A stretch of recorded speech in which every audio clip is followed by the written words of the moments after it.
क्या तुम्हें भी डिसिप्लिन होने में बहुत ही ज़्यादा दिक्कत होती है? डिसिप्लिन होकर तुम कोई भी काम नहीं कर पाते हो। आज तुमने कोई भी काम लिया और उसे बस तुम थोड़ी देर किए और कल तुमने उसे छोड़ दिया। ये क्यों होता है? ये होता है लैक ऑफ डिसिप्लिन के कारण।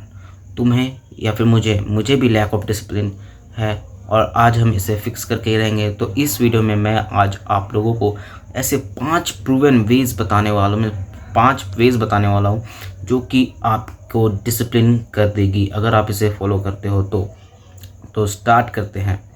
नंबर 1 आता है सेट योर गोल्स। गोल को सेट करो। कोई भी तुम्हारा गोल हो, चाहे वो कितना भी बड़ा हो या फिर कुछ भी हो, गोल को सेट कर दो। चाहे वो मुझे एग्ज़ाम में 90% लाना हो, या फिर अपने यूट्यूब चैनल को मोनेटाइज करना हो, या फिर मुझे सब्सक्राइबर्स गेन करने हो, तो एक अच्छा क्लाइंट या फिर ढेर सारे क्लाइंट हायर करने हो फॉर एडिटिंग, या फिर मुझे उनके लिए वीडियो एडिट करके उन्हें क्लाइंट्स को प्रोवाइड करना हो। वो चाहे कोई भी गोल हो आपका, छोटा से छोटा गोल, एक गोल को फिक्स करो और उसके ऊपर जान लगा दो और उसी के पीछे जाओ। अगर तुम्हारा गोल एम जो है वो क्लियर रहेगा तो तुम्हें उसके पीछे काम करने में कोई भी दिक्कत नहीं होगी। नंबर 2 जो कि आता है build your routine. Routine build करना बहुत ही ज़्यादा ज़रूरी है। अगर तुम्हारे पूरे दिन का रूटीन फिक्स नहीं है तो तुम बिगड़ जाओगे, मतलब कि तुम उस कोई भी काम पे ध्यान बिल्कुल भी नहीं दे पाओगे। सिंपल से अगर हम लोग एक एग्जांपल देखें तो देखो, अगर आप स्कूल जाते हो या फिर कॉलेज जाते हो, कहीं भी जाते हो, तो आप लोगों का एक रूटीन वहाँ पे स्कूल में दिया होता हो कि 1 से लेकर 6 पीरियड तक इतने इतने किताबें, इतने इतने सब्जेक्ट पढ़ाई होगी। तो उससे क्या होता है, कोई भी मेस्ड अप चीज़ नहीं होती और सब एक में लाइन बाय लाइन अच्छे से काम चलता है। तो ये होता है रूटीन का फ़ायदा। अगर तुम यही रूटीन को अपने डेली लाइफ में इम्प्लीमेंट कर लोगे तो तुम्हें कितना फ़ायदा होगा, और तुम इसी को फॉलो करते रहना। तो बस यही सिंपल है। रूटीन सबका अलग अलग हो सकता है, मैं रूटीन बना के नहीं दे पाऊँगा।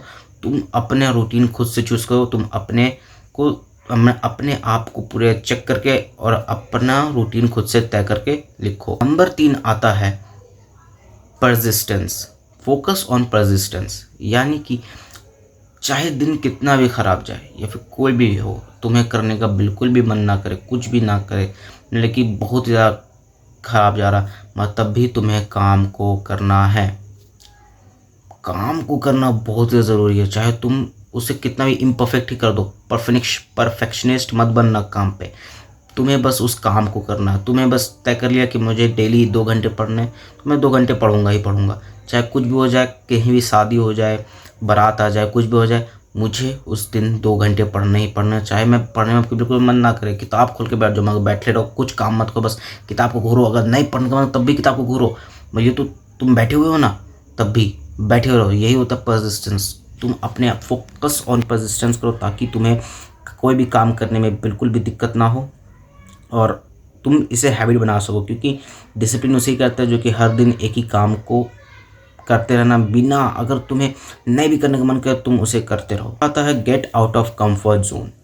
देखो, मैंने कंफर्ट जोन पे एक वीडियो बना रखी है। कंफर्ट जोन जो है, मैंने उसके सारे ब्रूटल ट्रूथ आपको बता दिए। तो आपको पता है वो कंफर्ट जोन जो होता है वो आपकी डिसिप्लिन को, आपकी कंसिस्टेंसी को किल कर देता है, आपकी ग्रोथ को किल कर देता है। अगर आप अपने कंफर्ट जोन में पड़े रहोगे हमेशा हमेशा के लिए तो आप कभी भी अपने जीवन में ग्रोथ नहीं हासिल कर पाओगे और आप वहीं के वहीं रह जाओगे। और आपका साथी जो कि कंफर्ट जोन से हट चुका है वो आगे बढ़ता जाएगा, आगे बढ़ता जाएगा, और तुम वहीं के वहीं। 5 साल बाद क्या होगा, वो आगे बढ़ गया और तुम वहीं के वहीं रह गए। बस सिंपल है। तो यानी कंफर्ट जोन को किल करो और अपने आप को कंफर्ट जोन से निकाल के डिस्कम्फर्ट में रखो। डिस्कम्फर्ट में जितना भी तुम रहोगे, तुम्हें नहीं मन करेगा, तुम्हें भागने का मन करेगा, तो लगेगा क्या कर रहा हो, फालतू चीज़ें, वही ठीक थी, अच्छी काम वही है। जबकि नहीं, वो सबसे बुरी चीज़ थी, उसे तुम छोड़ो और अपने कंफर्ट को छोड़ो और डिस्कम्फर्ट की ओर जाओ। और डिस्कम्फर्ट से तुम्हें डिसिप्लिन तुम्हारे अंदर अपने आप ही आना शुरू हो जाएगा। नंबर 5 आता है टेक योर ओन अकाउंटेबिलिटी, यानी खुद को ही अकाउंटेबल बनाओ अपने आप का, ना कि किसी और को। मैंने देखा है कि बहुत कोई क्या करते हैं, कोई काम पर लगे, मुझे फॉर सपोज कोई काम है कि उन्हें 30 दिन में या फिर जिम जाना उन्होंने शुरू अभी किया है, तो वो पूरा खुश होकर जाएंगे, मस्त मोटिवेट होकर के जाएंगे। पर 3 दिन, जैसे 3 दिन मोटिवेशन है कि पूरा जिम किए एकदम और एकदम मस्त। फिर उसके बाद जब चौथा दिन आता है तो फिर इनकी पुल्ली बच जाती है, पूंगी बच जाती है, फिर इनके दिक्कत होने लग जाते हैं कि मैं नहीं जाऊँगा, मन नहीं कर रही हो। तो तुम ही जान लो कि ये अकाउंटेबिलिटी, यानी कि तुम अगर जिम नहीं जाओगे तो इसमें तुम्हारा ही घाटा है और किसी का भी घाटा नहीं है। इसे तुम सोचो, तुम हमेशा अगर तुम्हें डिसिप्लिन यानी कि तुम्हें वो काम करने का मन ना करे, तुम इसके हमेशा नेगेटिव इम्पैक्ट सोचने लग जाओ कि अगर मैंने काम नहीं किया तो मेरे साथ ये हो सकता है, अगर मैं जिम नहीं गया ये होगा, मेरी बॉडी वापस से वीक हो जाएगी, मैं वीक रहूँगा, मुझे कोई भाव नहीं देगा, कुछ नहीं होगा मेरा, मैं डिसिप्लिन नहीं हो पाऊँगा। अगर ये चीज़ें देखी, ये चीज़ें सोचो और फिर अगर डिसिप्लिन में कि फिर पॉजिटिव सोचो। पॉजिटिव सोचने से क्या होगा, तुम्हारे अंदर एक पॉजिटिवनेस आएगी और तुम्हें वो काम करने का और मन करेगा, जिससे तुम डिसिप्लिन हो जाओगे। तो यही थे कुछ 5 पॉइंट जो कि आप, यही थे वो 5 पॉइंट जिससे आपको फॉलो करना है और जिससे आप बिल्कुल भी डिसिप्लिन हो जाओगे आराम से। अगर तब भी नहीं डिसिप्लिन हो पाते हो तो फिर देखो, डिसिप्लिन होने का कोई भी एक मेन रीज़न नहीं होता। डिसिप्लिन जो होता है वो खुद से ही आता है। अगर तुम एक काम को बिना मानो कि मन मार के ही करते रह गए तो तुम अपने आप ही डिसिप्लिन हो जाओगे। बस ये कुछ ही दिनों की बात है, 21 दिन तक तुम कोई भी काम करो तुम डिसिप्लिन हो जाओगे। तो तब तक मैं चलता हूँ। डोंट बी अ बच्चा।